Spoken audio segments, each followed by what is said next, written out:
We've got a couple of us speaking today. As I say, there's myself and my colleague Jack. Jack, hello Jack. Just check. Let's check the audio. Excellent. That's all working. So that's good.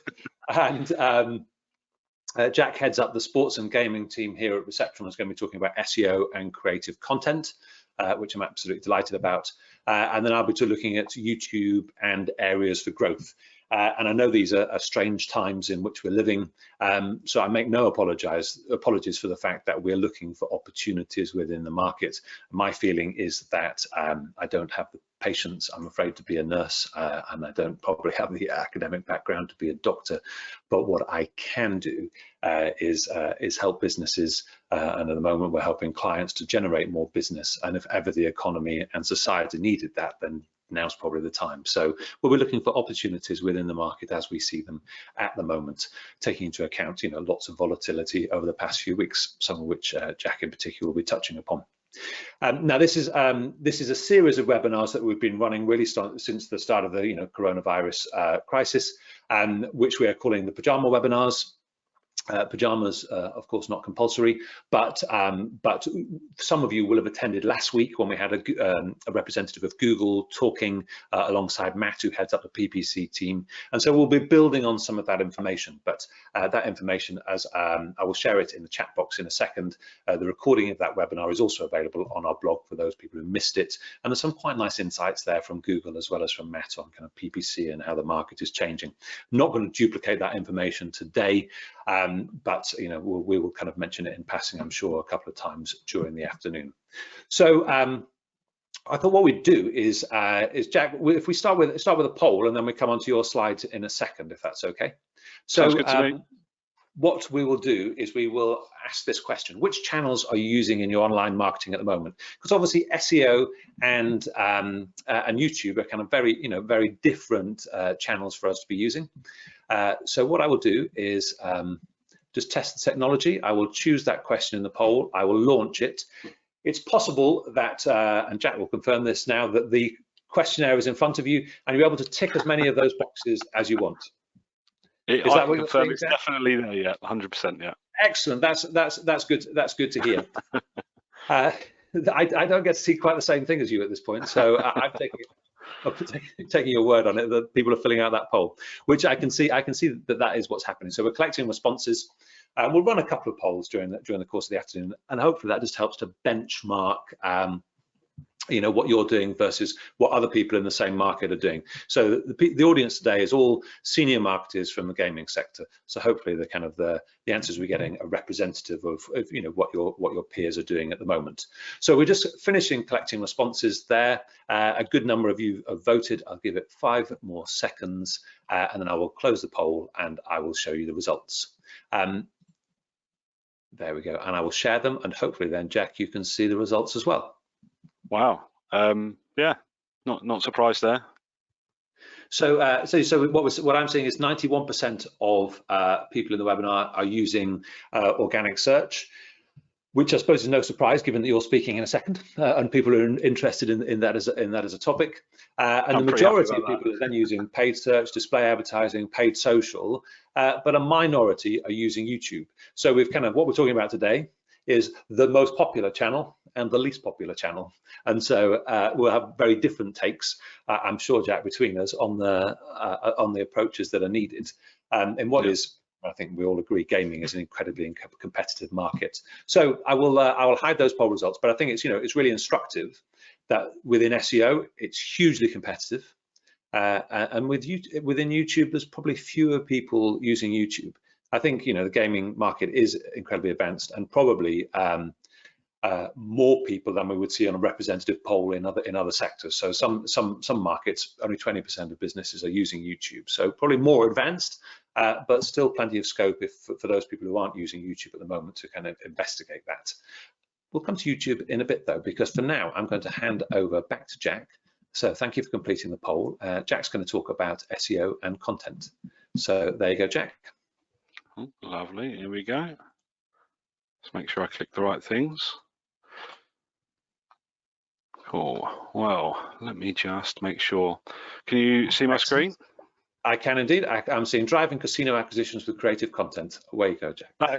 That's exactly right. So perfect. Thanks for the introduction, Justin. As he said, I'm Jack Rose. I'm the head of sports and gaming at Receptional, and I want to talk to you about how we use creative content. But not only that, also utilising a different way of looking at things to help our clients with organic acquisition in casino.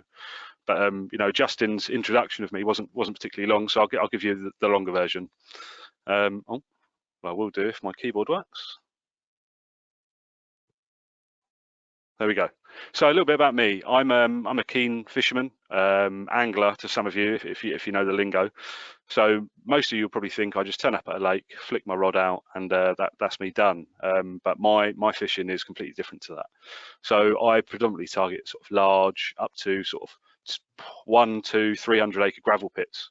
Looking for the oldest and gnarliest carp this country have got to offer, and also abroad. Yeah, I mean that's a bit about me. That is my passion. I absolutely love carp fishing. To some of you might not like it, but to me, I couldn't think of anything better. I mean, even at the moment with this lockdown, the amount of laps I've done of my lake is absolutely unbelievable. I really enjoy it. But when I joined Receptional, I learned that they had a company motto, something that they worked to, and it was called the 1% factor. So I thought potentially I could use this company motto to help me in my carp fishing. And I won't go into too much detail because I'll get a bit upset that I haven't been allowed to go carp fishing recently. But what I'll do first of all is I'll try and talk you through this motto. There we go. So if you've seen one of our talks before, you'll have probably heard about it, but it's called the 1% factor. And what that is, it's breaking down every single part of a process, breaking down each individual part of a product or anything to try and improve each individual part by at least 1%, or try and make an improvement in every single part. Because what happens then is if you're looking at it that granularly and you improve each part of the process, when you come to the end, all those little 1% all add up into a nice sort of tangible figure. As an example, if you improve, say your process has got 100 steps, and you manage to improve 33 of them by 1%, just 1%, then by the time you get to the end, your whole entire process is a third better. So with that in mind, we decided to use that process in the most hyper-competitive market, casino, and more specifically slots. So why did we decide to target slots? And as I sort of mentioned, just briefly touched on a minute ago, I like big fish. And I'll show you why slots is such a big fish and why I really want to catch it. So the UK gaming market or gambling market was worth £5.3 billion in 2017-2018. And you won't be surprised to see that betting represents 42% of that. But what you might be surprised to see is that slots itself represents 37% of that market, over 37% of that market. And when you think how many different offerings there will be on different sportsbook and gaming websites, that's massive. That it takes up over a third of that chunk. And how big exactly is that? So in 2017, 2018, it's worth over £2 billion. This is slots, just slots, online. In 2020, 2021, so this year, it was scheduled to be worth around £2.5 billion. That's absolutely massive. And whilst we're going through a bit of an interesting time at the moment, I'll come on to in a second, we don't believe it's going to have much difference. If anything, it'll be slightly better. And in 2022, 2023, I always struggle to say them, 2020, 2020, it's due to be worth over £3 billion. So, like I said, absolutely massive, and I really want to catch it. And what does that look like from a search point of view? So that's over 500,000 searches for slots related terms per month. And that's after we take out all of the, the home delivery terms, delivery slots, etc. So that's over 500,000 a month, over 6 million a year. Massive. So as we all know, we're going through a bit of an interesting time at the moment. Lots of uncertainty, market is fluctuating. But if we look at slots, online slots over the course of the last month, we can see the search interest is definitely going up. And this is, something that is expected. Obviously, when we showed the forecasted numbers a second ago, we expect it to go up. Obviously, it's going slightly higher than we probably had imagined for over the last month. There'll be a leveling out period. What we just want to show is slots is still on the up. And we're not surprised. You know, we know sport on the TV, people need something to do, and trust me, I can feel the pain. Without being able to go fishing, I'm looking for all sorts of things to do, and it seems like slots is one of the ones that they're loving at the moment. Cool. So I've shown you why slots is such a big fish and why we want to target it. So what's the approach? It's to do all the things. I mean, Justin ran the survey a second ago, and it shows a lot of you are involved in SEO, and you'll have seen, I'm sure you'll have seen some of the things that we do already. What I want to do is show you how to do them 1% better, because if you can take that away and improve a couple of your areas by 1%, then you should see a nice tangible result at the end. But yeah, I'm going to show you probably what you do already and try and do it 1% better. So I'm going to run through some tips. Just to reiterate, our plan was to get our client to number 1 for the term slots. Oh, sorry, bit of a dry throat here. And we're going to do it by leveraging some great quality content in exchange for links. So that's the plan. That's our overall plan. What was the approach? Again, as I said a minute ago, really, really simple. We're not trying to reinvent the wheel here. We're just, you know, doing things the right way, but just doing them slightly better. So let's find the 1% that put us ahead. So our approach in this form of work would be to go through research, ideation, and promotion. So to break it down, research is researching competitors in the market. So, you know, you're looking at national days, sporting fixtures, all things that are relevant to what you want to target. And what you want to do is build all of those into a campaign/editorial calendar. Break down everything that's relevant to your area and put it in a campaign editorial calendar. So you've got all the dates, you know what you can build content off the back of. And then what you want to do is use that editorial calendar to ideate. So you would lay that out, get some your most creative people into a room, even, you know, people you wouldn't necessarily consider creative. What I've always found is everyone puts a different slant on an idea, and you can never have too many people in the ideation sessions. I'm sure Justin will agree that you know, we've got some big meeting rooms in the office, and we tend to take them over for our ideation sessions, and we can be in there a little while, but it all you know, it works out in the end. But what that does, you know, taking that editorial calendar and having an ideation session, you get some great creative ideas off the back of that are going to be newsworthy, engaging, etc. So you build those pieces of content. You've got great creative people in-house. Like I'll talk to you in a minute about the people we've got in-house, but you create some great pieces of content off the back of that. Then you come to promote it.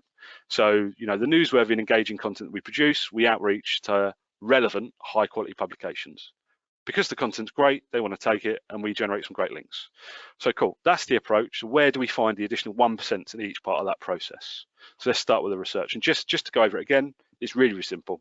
Research, ideate, promote, and between each one of those, create your campaign calendar, build the content, and build some links. Really, really simple. Cool, so with the research side, I can give, you know, one of our secrets away. I suppose it's not really a secret, it's, you know, easily obtainable. Ahrefs give you all this information, and just informed me yesterday, one of the unfortunate things about us not being doing this face-to-face, we're not having a massive screen, you've got to see this on the computer screen, you probably can't see what it says. But what this is the SERP overview for a keyword on Ahrefs. So all you have to do, if you've got an Ahrefs account, is log in, go to the Keywords Explorer, type in the keyword you want to see info for. I think you have to scroll down a little bit, and boom, you'll see this. This is the SERP overview.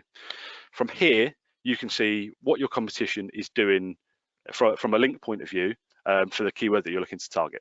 So to try and break it down without you being able to see it, what it shows the top 10 in the search engine results for that keyword. And it also tells you how many backlinks they build, the frequency that they build those backlinks, the strength of their backlinks that they're building for that keyword, other top keywords that they rank for, which is quite good for later on down the chain when you want to move and start targeting elsewhere. But it tells you all sorts. Essentially, it tells you who your competition is, what they're doing, with what frequency they're doing it, and how good they are at doing it. Great, but that doesn't give you the full picture. What we need to do then is compare it to this. So this is the SERP position history for that term. So what this shows you is for the people who are in the top 5 of the search engine rankings for that term, when they got there, how quickly they got there, and when you compare that to the information that I mentioned before, how often and how good they're building links, you can sort of draw a correlation between the quality and the frequency of their links. and what that results in from a search engine point of view. Really, really simple. It takes a little bit of analysis, but what you can do is take what they're doing and work out the result, and then you can replicate it. But not only replicate it, we want to make it 1% better. So that is where we've got sort of, an idea of, right, this is what we need to do, and then we need to add 1% to it.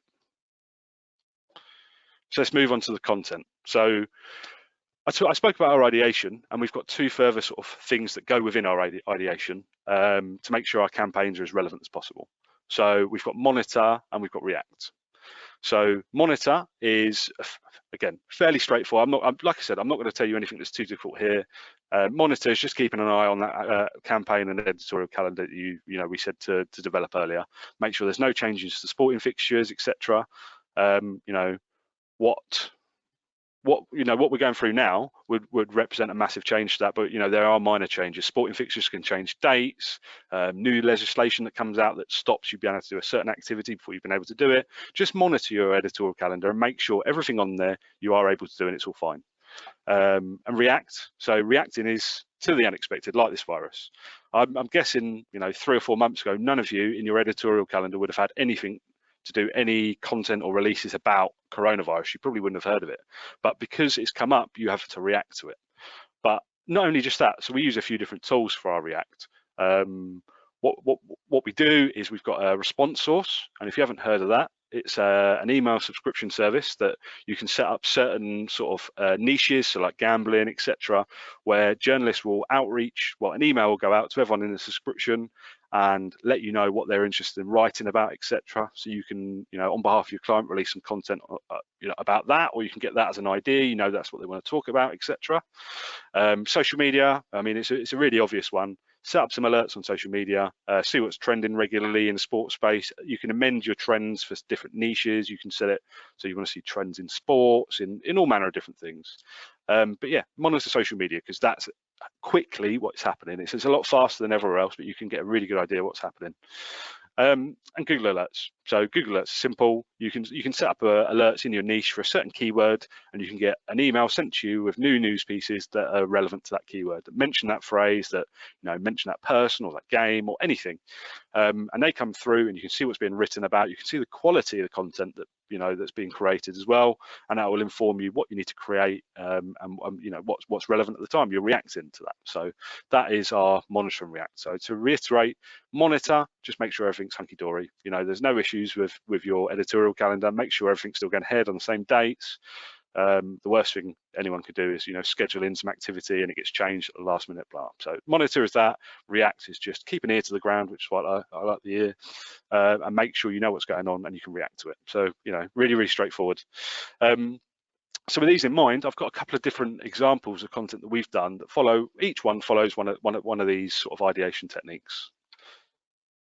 And this is probably my favorite one, if I'm honest. So on the monitor approach, we knew that Talk Like a Pirate Day was coming up, and our client, the one we mentioned earlier, we want to get to know one of the slots, had a pirate-themed slot game. Match made in heaven. So we launched a microsite for Speak Like a Pirate Day, which was a parody of the X Factor. It was called the Pirate Factor. It invited people to upload their best pirate voice, and the winner would get a pirate hat and a certificate as an official pirate. And if that's not justification enough for uploading your voice, I don't know what it is. For each upload, our client also offered to donate £5 to charity, which is good. I mean, it can't go wrong there. We had some really great entries to this site, and I'm sure one of them was Johnny Depp in his best Captain Jack Sparrow voice. There were some really, really great ones. To be fair, the guy who won it actually scared me. It wasn't like a cartoony pirate. It was like a proper, scary one. But that's what we did. We hung a campaign off the back of Talk Like a Pirate Day. We reacted to that. From our monitoring. Sorry, we didn't react to that. From our monitoring approach, we knew that Talk Like a Pirate Day was going to come up. We made sure it was still going to happen the same day as it does, and we built a campaign around it. So how did we do on that one?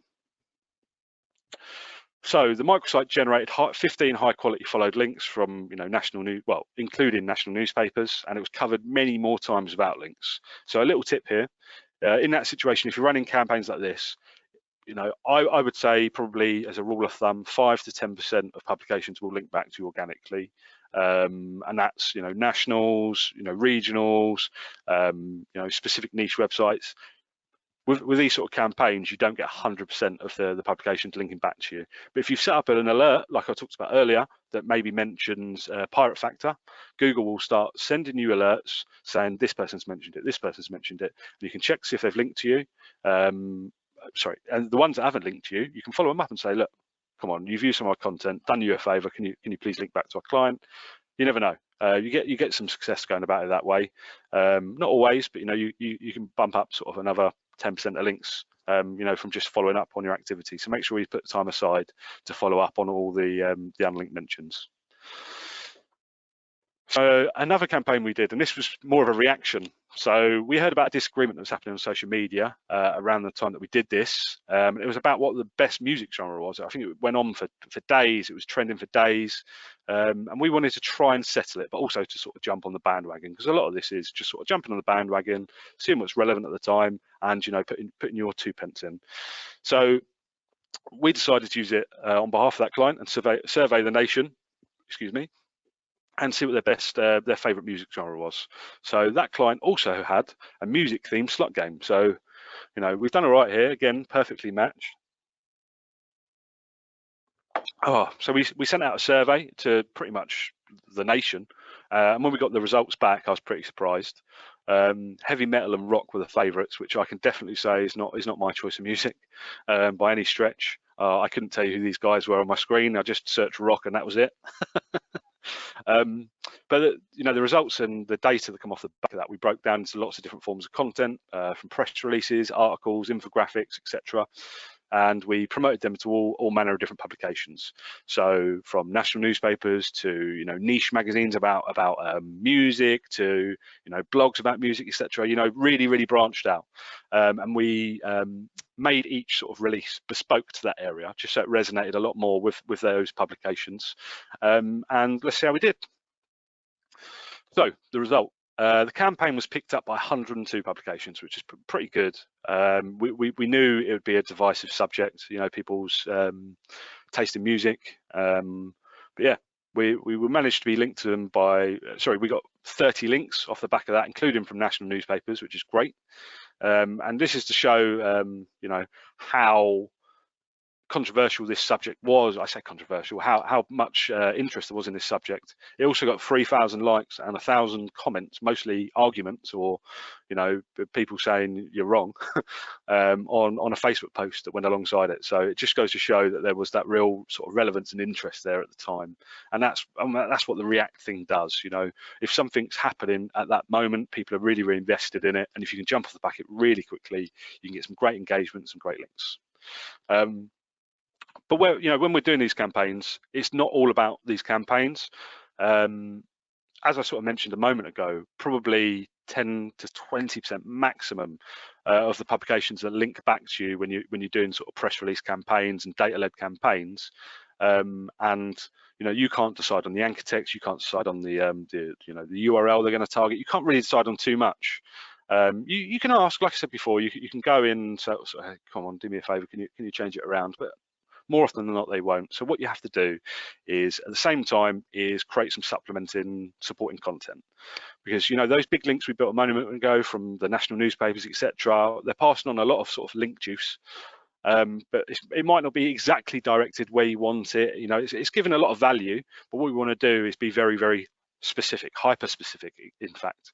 So with this supporting content, we create it in the same sort of the same sort of style as the campaign. So for the pirate factor, we created a few bits and pieces about pirates and Pirates of the Caribbean, etc., including sort of articles, listicles, infographics, games, tools, anything really that supports that message and that overall overarching campaign. And what we do with these is we decide on sort of the anchor text, we decide on the content that goes along with it, and we provide these to publications. So it's like sort of we're providing you with this great content, this great, what's this, a Pirates of the Caribbean bingo card for free. All you've got to do is keep this link in. We're just going to give you all this free stuff, and and more often than not, it works. So like I said, The supporting content is we do, because then we are in control. We can decide on the anchor text, we can decide on everything, the target URLs, and also it just broadens the reach. So, you know, those PR-based campaigns, we get in national newspapers, but this sort of filters out further. So we just sort of broaden our reach and develop links from lots of different domains about lots of different topics, so it's not oversaturated. There we go. So our content team, who create this great content on our behalf, that's filled with sports and gaming journalists. They produce over 4,000 pieces of content each year. So they've got the experience there. And I was quite surprised to see that the majority of the content that we produce as a business is slots related. And I say I was surprised. I was surprised up until I saw the financials, what I showed you at the beginning, to show that it's going to be worth over, well, it's worth over 2 billion quid now. So there's no real surprise there for us anymore, I suppose. But having experts that write that content really does add that extra percentage of quality. And this is where we're going to start adding the the percentages. We've spoken about the great campaigns and stuff, but where the back end is where all these 1% come from. So having experts writing that content really does add that. I can't even say 1%, it adds 100% extra. Do you know what I mean? It's quality content will be picked up by better publications. Fact. The better publications will look for the best quality content to run with. Fact. And if we've got the experts working for us in-house, it's great for us. Helps us find the best possible site. And that content creation process. So where can we add the 1% here? Usually, most places will just create the content. So like an in-house SEO function, potentially somewhere that you guys work, might just have a content creator that creates a piece of content, pings it onto your sort of PR person, or the person who sends out your releases or your content, etc., your outreach person. And that's fine. You're creating the content, you're sending it out. But where do we add the 1% here? Didn't click anything then. So we add an extra 2 stages to our process here. We add sub-editing and proofing. So when the content's created, that's great, but it's then sent on to someone else within our team to be sub-edited. What the sub-editor does is makes it more enjoyable to read. So they look at the headlines, they look at the facts, they just tries to make it that bit more enticing, that bit more interesting, changing the headline slightly, reordering it, just making it, when you have a second set of eyes looking over a piece of content, it always helps. But yeah, that's the sub-editor's job, is to make it better, to try and improve on it. Once it goes through that process, then it passes on to proofing. So proofing is just as important as sub-editing, because it's sort of, proofing just makes sure everything's correct on it. There are no mistakes, there's no spelling mistakes, there's no date mistakes, there's no, well, I mean, I've read pieces of content produced by companies such as ours in the past that have said footballers have got a different nationality, or boxers live somewhere else, and I can spot it a mile off. Someone who works in sports and stuff, and I know a lot about sport, I love sport, I can spot it a mile off and I completely lose interest immediately. And that's what publications will do. They'll think you don't know what you're talking about, they won't bother. So that proofing is just as important as making it interesting. It makes it right. And then it obviously passes on to our PR and outreach team to place. And our PR and outreach team. Well, before that, just to reiterate, sorry, we'll go back. And I believe, those 2 sort of stages definitely add at least a percentage each, if not more. Making it more interesting to read and factually correct is invaluable. So we'll move on to our outreach. So most agencies and in-house SEOs will pretty much look at a single score. They'll pick up one of the pieces of software that SEOs use. That'll be Ahrefs, Majestic, Moz, all manner of different ones, and they'll just pick their baseline score. So for Ahrefs, it's DR, Majestic is TrustFlow, Moz is DA, I think, and they'll just say it needs to be over a certain number. That's great, that's fine, because then at least you have a benchmark of quality. You're not just building links willy-nilly. But how do we add 1% here? So we've changed that into 7 different requirements. There's probably more than this that we actually look at, but these are the ones that we list out. And I'm not going to go through them all, because I don't want to, elbow in on all of Justin's time. I could talk about this for hours, trust me. But even just looking at number 4 as an example, the domain needs to rank for at least 100 keywords in the targeted country. If you're building links on a website that doesn't rank for at least 100 keywords in the country you're targeting, so like we said before, we're trying to rank for slots in the UK, and you're building a link on a site that doesn't rank for at least 100 keywords, what's the point? You know it's not going to be a good site. The site's probably been set up for one reason, that's selling links. We see it everywhere, and Google aren't stupid. You know, they're going to look at that. You build too many of them, and it's just going to be, you know, one way to you know, a ban or whatever. But yeah, we've had quite a few, but yeah, 100 keywords is probably my most key. But yeah, I believe we had at least 1% on all of those, if not, you know, much more. The quality of the links that you'll be building, if you're following those guidelines, is going to be so much better than if you're just following one, because you're looking at everything. So is that it then? Is that done? You know, you've built your links and you're just going to leave it ticking over? No, you're not just going to place the content and sit and wait. You need to be on the ball. You need to be constantly pruning, testing, and tracking. So there's a few different pieces of software that we use and a few different things that we do to make sure that everything that we have planned to do goes off, you know, in the way that we've planned it. So what we do first of all, on behalf of sort of our clients, we'll put in all of the keywords that they're looking at, targeting, etc., into a piece of software to keep track of their rankings, and that's live. So that'll update for you day after day, week after week, month after month, and it gives you a really good idea of how, you know, your rankings are doing. You don't have to do too much work then. You can see it. You're updated. You don't have to sign on to Google and be like, oh, scrolling down, try and find it. That will, you know, that will tell you exactly where your keyword is all the time. But we also, like I said, with that, you don't need to. But what I also definitely recommend is to do manual checks on both desktop and mobile. So it'll always be slightly different, and make sure you keep track of that. For, you know, for activities such as this, for slots, you might want to do that weekly or daily or every other day. But, you know, we also work on campaigns and on keywords in niches that, you know, require us to do manual checks hourly. So as an example, Cheltenham Festival, we do a lot of work on Cheltenham Festival. I've recently released an ebook about the Cheltenham Festival, you know, subtle plug there, that talks about our work in that niche and in that event. But, you know, during something like that, we'd be checking the rankings manually on a mobile or desktop hourly sometimes. On the days of the festival, it can change every minute. So, you know, you will really want to be on the ball. And what does that allow you to do? So if you're on the ball and you know exactly what's going on, you know, you're completely in the loop, you can be agile. You can reassign different different content, different keywords. You can target other areas. It allows you to do some testing. You can change the strategy slightly if you know exactly what's working. If you've been number one for a certain period of time and you want to slowly sort of draw back spend, move it into somewhere else, you can test that because you know exactly what that's resulting in. But yeah, being on the ball allows you to be agile in your promotion approach, essentially, and using, you know, the tools that we've suggested, something like SEMrush to check the live rankings, and to check it manually allows you to do that.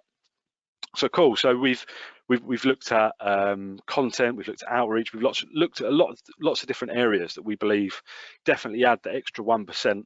You know, from having a bigger list of requirements for websites, to putting content through different stages, to actually having an editorial calendar. And that sounds silly, but the amount of times I see someone hasn't got an editorial calendar, everything's React. There's no monitor, or there's other ways where someone's just the monitor approach, just you know, they're set in their ways and they don't want to react to things. It's usually one way or the other. It's very rare that you have both. But yeah, like I said, we've added sort of all the 1% in all those different areas, from the content, from, you know, the strategy, etc. So what are the results? So yeah, like I said, all those 1%, they're all collated and added up, and, you know, what's the result? So like I said to you before, our aim was to get our client to number one for the keyword slots. We did it. We got our client to the number one position for slots, and some other related keywords. And what did it mean for them? So they had a rise in non-brand traffic year on year of 161% to that page directly, which is, you know, pretty big. But for me, the most surprising one is that overall website traffic increased 38% year on year, which, you know, is a bit of a shock to me, but it just shows how big slots is. I know I said it's a big fish, but, you know, it is a seriously big fish. But, you know, that's not it. I sort of mentioned it a moment ago, and I have released an ebook. It's available to download from our website. If anyone wants it, ping me an email. I'll send it straight over to you. I'll even talk you through it if you want. But we use the same approach to get another one of our clients to #1 position at Cheltenham Festival. When I say #1 position, I mean that we got them to rank for number one in the search engine, on the search results for the 20 highest volume and best converting keywords. So #1 on average across the whole festival for all of the keywords. So obviously they were buzzing with that result. And for that, so for the work on our slots and for Cheltenham, we were commended by the SBC as Market and Service Provider of the Year. And I'm sure, going right back to the beginning, you're dying to know about my fishing. So I said I was going to utilise the 1% factor in my fishing and see if that could help me. So bit of background, in fishing, there's what some people call the £30 barrier. So the prestige of the fish that you catch is usually done by the weight. So the bigger the fish, the better it is. And there's sort of like a barrier where it's sort of £30, and anything above that is seen to be, all top class angling, top class fishing. Anything below that, sort of like, yeah, sort of whatever. And before I sort of utilised the 1% factor in my fishing, I was stuck on a PB of £29 and 4 ounces. But utilising the 1% factor, I reanalysed every single step and process in my fishing, and analysed it and tried to improve it all by 1%. And what did that do?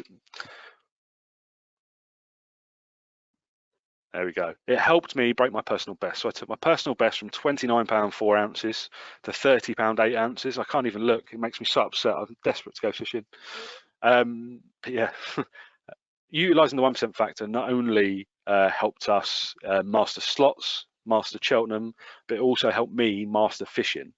So the rule of 3, or whatever, it's been tested, it's been tried and tested, and it works. So to summarise, investing in that quality makes a massive difference, really big difference. Attention to detail, all those little 1% do add up. I say little, when they're by themselves they're little, you put them all together and that's, it's a nice big chunk. And further help us further hone and improve this with a test budget. A few £1,000s towards a test budget. We're confident we can outperform your existing agency, your in-house function. Just give us a test. We're sure we can do, make some changes and make improvements for you. But now I'm going to hand over to Justin, who's going to talk you through some YouTube bits and bobs. Cheers, Jack. Thank you very much. That's fantastic. I think one of the things that Jack didn't mention is that he has a background as an engineer. And I think it's really obvious that kind of you've re-engineered the process for kind of outreach and content in this sector, and all those 1% have added up to kind of dramatically different results when you look at the bigger picture. So I think that's great, and and good fishing results as well off the back of it. So you would not believe, going back to the engineering, you could see the excitement. Oh yeah, I can't wait. But yeah. Excellent. So I'll move swiftly on. What I will say is before I go is that don't forget the toolbar on the right hand side, and let's see a couple of you have added questions in there. So please do add in thoughts and questions. We'll come to them at the end. So if there's any questions around SEO, feel free to ask me anything. Yeah, before you forget. And I'm going to talk a little bit about YouTube and areas for growth. And we know from the poll that we ran earlier that about half of you are running YouTube campaigns and half of you aren't. Now, this is not meant to be the ABC of running a YouTube campaign. What I'm really going to be talking about is some areas that are exciting me at the moment in terms of new features on YouTube. So hopefully there'll be something for everyone there. Here's what I'm going to tackle. First of all, I'm going to introduce myself. So those of you who haven't met me before, then as you can see from the picture, I'm of a certain age and I'm from Manchester, so Eric Cantona is the man for me. I moved to London in my 20s and I spent much of my 20s and 30s treading the boards. So I was a professional actor, worked in theatre, film, television, radio, you name it over the years. But towards the end of that period, I started to get more and more interested in digital. And the appeal of saying the same lines night after night began to fade away. And I was interested in digital because of the way it was transforming our lives. And in the same way it's transforming our lives at the moment, in the way that we're living in these strange circumstances. But particularly, I was interested in digital marketing, and I got myself a job and a career in that area, and hence why I'm here today presenting not Shakespeare, but about YouTube. And YouTube is something I've been passionate about for a while now, because I think there's a real opportunity for us to transform the way that we market our businesses. And I think that's really exciting. So that's where I'm going to start today, is on why YouTube, why I think it's of particular interest at the moment, and then 4 areas that I think you probably should consider if you're running or optimizing a YouTube campaign. So that's the plan for the next 15 to 20 minutes. And the fact is that the way we watch television is changing. If, like me, you grew up watching 3 channels on a box that looked something like this, then you may be surprised by the way and the extent to which television viewing has changed in the last few years. And so there's some data here which shows the viewing habits of 18 to 34-year-olds. These figures are from 2018 from Ofcom, so they're entirely independent. And they show that 18 to 34-year-olds spend most time watching video content on YouTube. And in fact, they watch more YouTube than they watch ITV, BBC, Channel 4 and Channel 5 combined. And so although there's some Amazon and Netflix thrown in there as well. When I first saw these figures, I was bowled over by them. I've been rabbiting on about YouTube for quite a long while and hadn't just clocked how much viewing habits had changed. And the fact is that YouTube is probably more popular than you realize. In the UK, there's about 10 million smartphone app users every single day. And I think sometimes with these large numbers, you think, well, okay, that's a kind of a certain proportion of the population, but it is difficult to compute. So what you can do is compare it with BBC iPlayer. BBC iPlayer, how many people do you think use that app every day? It's less than 1 million, so it's about 0.7 million, which means there's 15 times more people logging into YouTube than there are into BBC iPlayer. And then those people are watching, on average, more than an hour a day on mobile alone. So, I mean, you can just see the presence of YouTube. And another fact, just off the top of my head, is that YouTube is not only the most popular app on the Android system, but also in Apple as well. So even when you're looking at Apple's ecosystem, YouTube is the most popular app. It was in 2018 and it was in 2019. So just the prevalence of YouTube, I think it's about 95% of UK internet users use YouTube. I mean, it's just everywhere. And I think that's an amazing opportunity for us as marketers to tap into that size of audience. And then why do we go to YouTube? Well, again, Ofcom tells us they surveyed the nation, and the nation said, well, we go to YouTube to learn about new things. So people go to YouTube in preference to Google, but also in preference for the BBC, to Wikipedia, to TED Talks. So we go to learn new things on YouTube. That's one of the key reasons we go, just because the power of that video content. And so we wanted to understand how this applies to the gaming sector. And so what we did was a piece of analysis, and we looked at the questions that people are asking on Google and on YouTube around kind of betting on sport. And we collected together the 20 most popular questions in this sector. And the sort of, just to give you a sample of the sort of questions we were looking at was, how to bet on the Grand National, how to bet on football, what's match betting, 3 of the sorts of questions that people are asking. And it's really for kind of novice punters or people who are kind of betting in a new area, and just trying to help them understand, what's the best approach to take. And so we took just the top 20 questions, the top 20 most popular. How many searches a year do you reckon that accounts for? I should tell you, it is about 1/3 of a million from just those top 20 questions. And we reckon with duplication, there's probably about 6, 7 pieces of video content that you'd need to create to be able to answer those top 20 questions.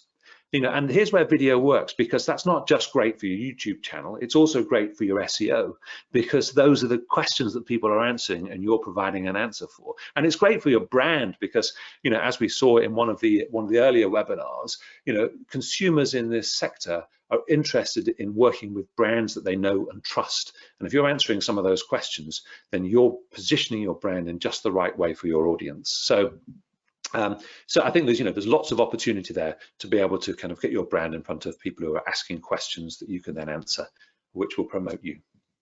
So I said there was going to be 4 areas that we would talk about in terms of things to think about when we're running our YouTube campaigns. And so we did a survey at the end of last year, and we asked marketing directors, we said, what's the thing that you struggle with most in your business when it comes to marketing? And we asked them about voice search, and we asked them about programmatic display and CRM systems, and we're expecting, the technologies they were grappling to be with the most difficult part of the job. And of course, we were completely wrong, because the thing that most marketing directors struggle with is getting sign-off on budget for their campaigns. And so by necessity, we have to talk about budgeting, and we're going to talk about it first, but don't worry, there's just one slide for us to cover. And so what I'm going to run through is a quick model that we use when we're talking to our contacts at Google, looking at how people are spending online and how that compares to kind of what Google sees working across this sector, but also others. And we've taken a hypothetical £100,000 of spend, and we said, if you were following good practice, where would you spend that? And so Google suggests that probably about 10% of your spend should be on video marketing, 30% on display, and maybe 60% on search. And of course, that's going to vary by different sectors, but it's just kind of a rough rule of thumb that we're talking about. And in fact, video and display are becoming much more the same thing. So we might split that down as 10% on YouTube, 30% on display, which will include some video, and then maybe 60% on search. And so that's kind of a useful rule of thumb to kind of measure your own marketing against. And then we wanted to understand kind of what's the impact of that spend, and what do you get for your money. And one of the interesting things that's happened in the last few weeks is that Google tell us that YouTube viewing has increased by about 20% in the last few weeks since COVID arrived and we're all in lockdown. And that's no great surprise, because more of us are at home and we're spending more time on our phones and our computers. But also at the same time, there's fewer people advertising. So there's more eyeballs, less budget. So what we've seen is that the cost of advertising on YouTube has shrunk. And so we're assuming here that we can advertise TrueView ads at about a penny per view. So your £10,000 will get you about 1 million views on YouTube, which is very cost effective as a way of getting your message out there in front of a large audience. When it comes to display, obviously that's a little more expensive still, and so we're looking at about 6 pence per click, which would get you 500,000 clicks for your £30,000 worth of spend. And then looking at search, well, in lots of markets, search costs will vary enormously depending on the keyword. But if we took £15 per click, you might get 4,000 clicks. And so you see that where video fits within your marketing funnel, it's great for reaching a really broad audience and getting a really good brand message out there, and you can do so really cost effectively. So hopefully some ideas there for benchmarking your own behavior. But what I thought we could also do is benchmark your behavior against everyone else on the webinar today. So a quick poll question I'm going to run now, and hopefully then Jack, you can just tell me that this is working. So if I launch the poll, what I'd like you to do is kind of there's a multiple choice question here. So how much of your online spend do you spend on YouTube? So it's either 0%, 0 to 5%, 5 to 10%, or more than 10%. And what do you reckon, Jack, as these numbers start to come in here? How many people are going to be spending more than 10%? I don't know. I reckon it's going to be 25% of people are going to spend more than 10%. You think about 25% of the audience are going to be spending more than Google's recommended amount? I think it'd be interesting to see. So we're just going through. People are just finishing off voting now, so I'll give you 5 more seconds to finish off.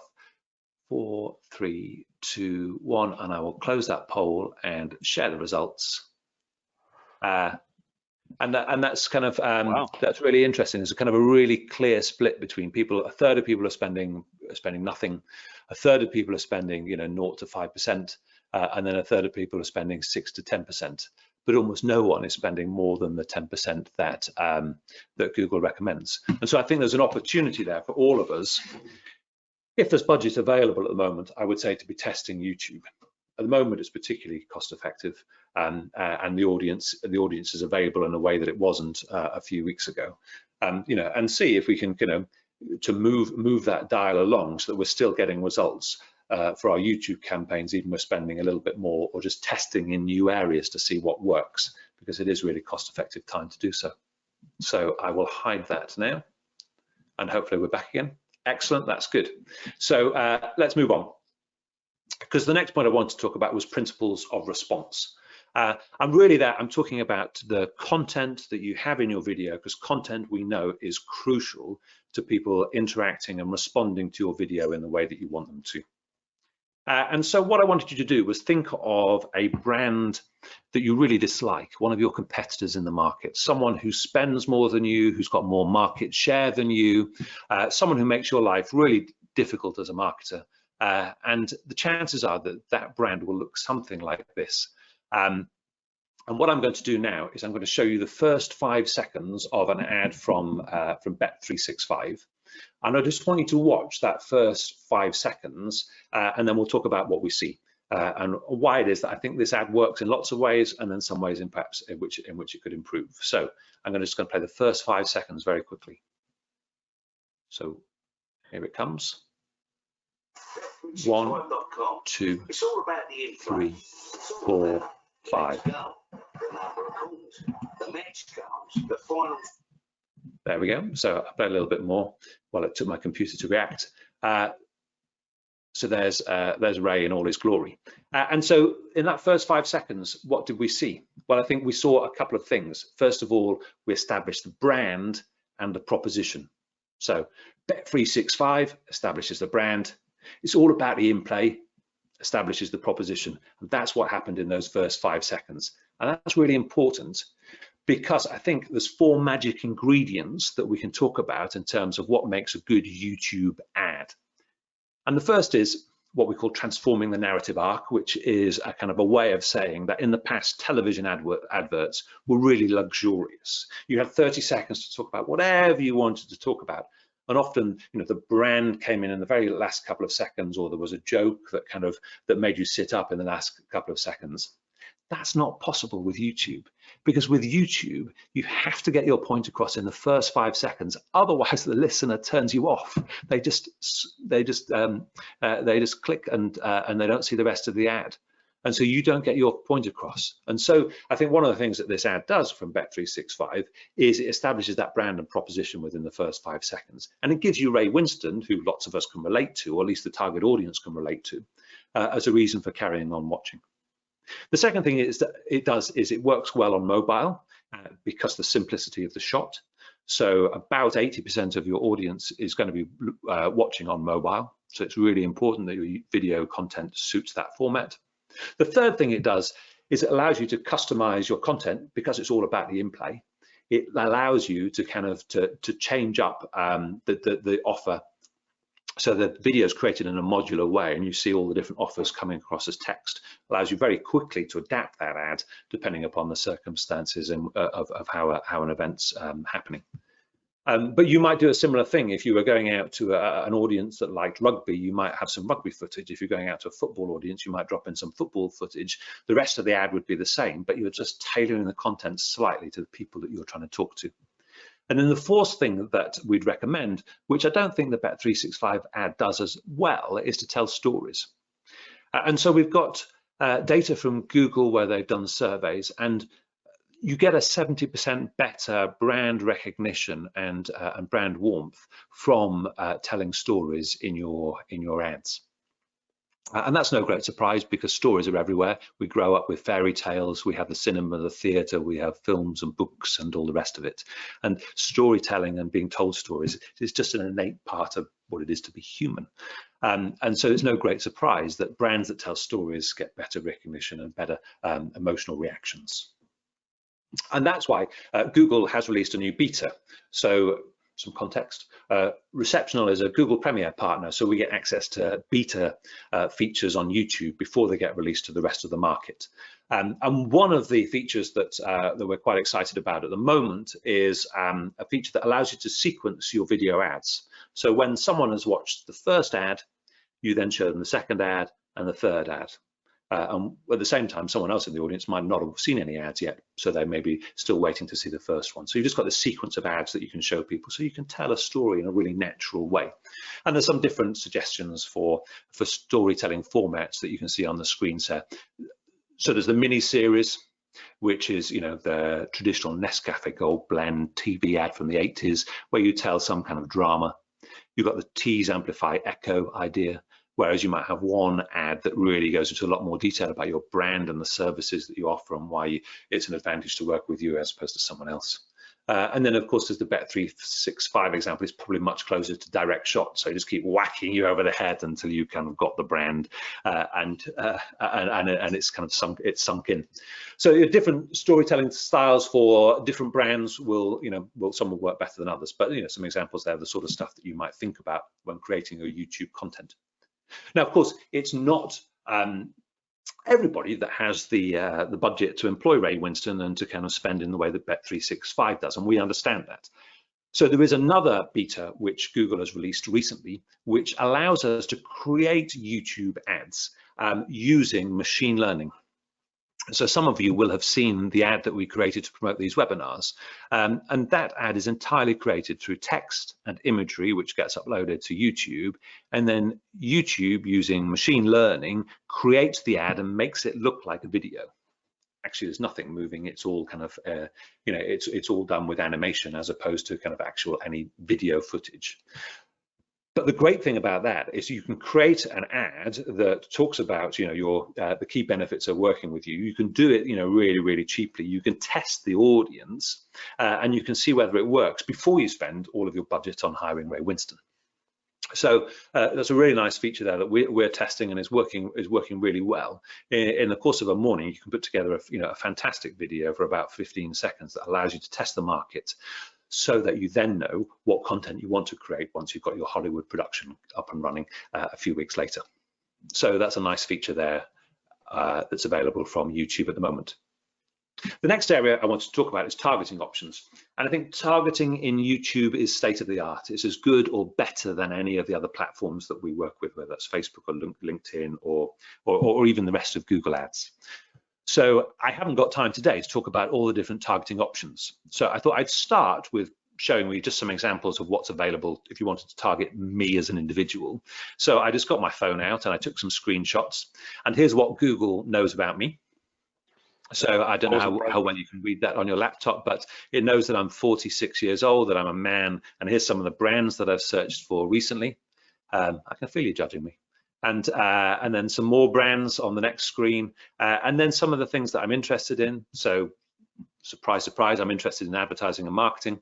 And then some more things I'm interested in. So, Bollywood and South Asian film. Well, I told you as an actor, I was in a Bollywood film. So, that makes sense. And then more, and we're on screen 4, and we're only down to C. So there's just huge amounts of information that Google can use, that Google knows about me, that marketers can use when they're targeting me. And so I can't talk about all the targeting options, so I'm just going to talk about a couple of my favorites. The first one is what we call custom intent audiences. And that simply means that you're now able to show ads on YouTube to people who just search for something on Google, because Google owns YouTube, it has access to all of the same set of data. And so you could target someone who had searched on your competitor's brand, for example. And because of the granularity of that targeting, Google tells us that you get 30% better conversion rates than you would with other targeting systems. So that's custom intent.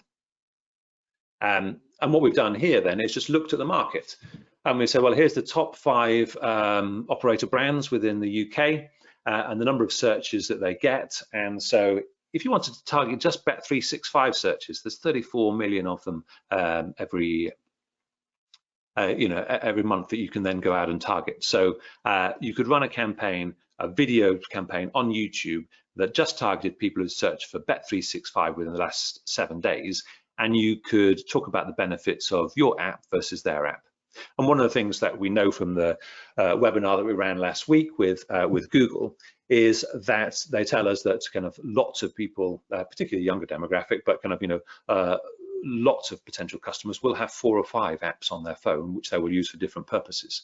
So if you've got an app that you can differentiate from Bet365 offer, then you can make sure that punters are using your app in certain circumstances and Bet365 in others, so that you're just making sure you've got a share of what's going on as opposed to being the sole supplier. But that's just the nature of kind of the way the market is at the moment. So there's opportunities there. If bidding on your competitors isn't kind of where you want to be, then I think the next thing to look at is Receptional has a tool that we call Search Eye. All Search Eye does is look at the whole of the market and categorizes the keywords by type. So as you can see, we looked at horse racing, and within the horse racing market, there's about 8.6 million searches around predictions. So you could choose that as your niche, and you could say we're going to create video content around predictions and really build that as part of our brand offer. As predictions is what we're about, and you could target people who are searching in that area. And obviously, there's lots of other opportunities, and we could run Search Eye on the market that's relevant to you and come up with some suggestions. The next beta feature that I wanted to talk about was custom audiences, and this really is about just layering on all of those different targeting methods, so you can add up the targeting methods. So you don't just use one targeting method, you use a number. And so best explained by an illustration. So you can target someone who has searched for a competitor, might be Bet365 as we mentioned. But you could also say they have to like rugby because your offer is around rugby. It could also be a homeowner because you're interested in someone who's more affluent, you want them to be betting larger amounts. And it might be a campaign that's targeted at a female demographic, so you want to target only women in that activity. And you might say, well, actually, it's a tactical campaign, so we're going to test it around Twickenham. So we're just going to target people who live in the vicinity of Twickenham and see how that campaign works in that particular area. And you can layer all of those things together. You can get some results back, and then you can prove the case of whether that campaign works, and then you could roll it out to the whole of the country if that's what you wanted to do. So those custom audiences are really, really powerful. You can get really, really granular in your targeting. So that's quite exciting. Right, let's move on.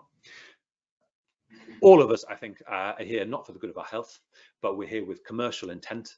We want to be advertising on YouTube because we want people to take action. And when someone's got one of these in their hand, it's perfectly possible after they've seen your YouTube ad that they can interact with your brand, and that's exactly what we want them to do. And I feel that there's some features on YouTube that are just not being used by advertisers. So let's look first of all at the video format that works best. We would recommend TrueView for Action as the right format for most people to be using on YouTube most of the time. This comprises two formats. There's a 30-second ad and there's a 6-second ad. The 30-second skippable ad is the one that you'll be using for prospecting. On the whole, you'll be using the 6-second bumper ad to reinforce your brand messages to people who've already engaged with you in one way or another, because you always pay for those 6-second ads. So those are the formats. Why do we say TrueView for Action? Because there's a number of things that it allows you to do. And I've shown you an example here. This is an ad from Monday.com, which is a project management software you may have heard of.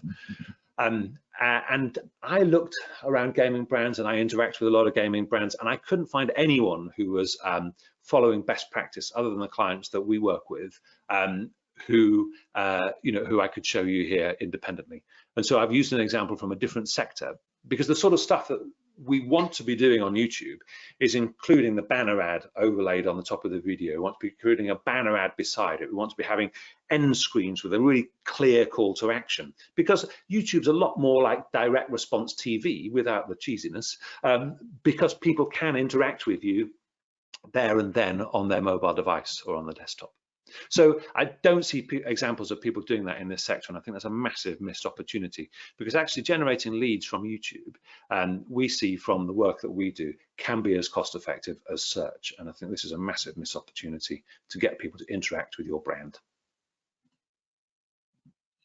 So to wrap up, just a couple more slides. What I would say is there has probably, from a financial perspective, setting aside what else is going on in the world, never been a better time to invest in testing YouTube.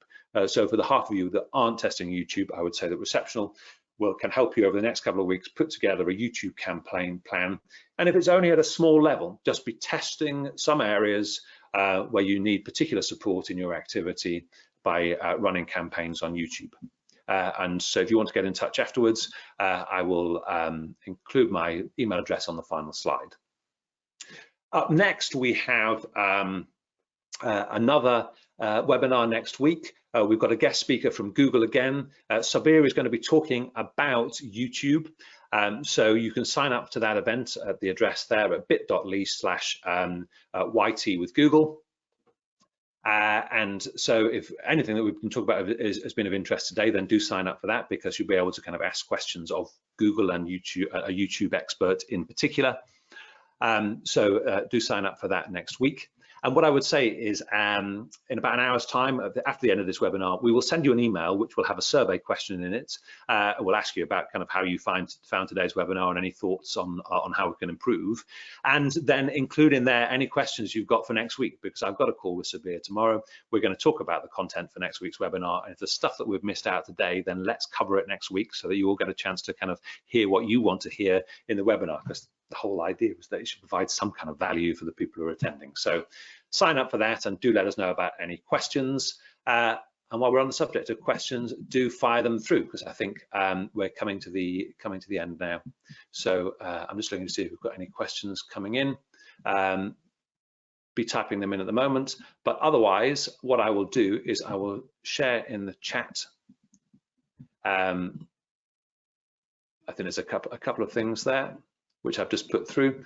So what you will see is I mentioned the recording of last week's webinar, which is now on the blog.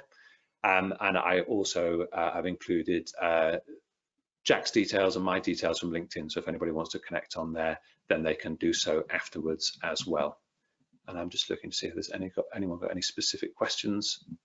I think there's one or two that we've answered during the show. So unless there's anything else, I will say thank you very much for attending.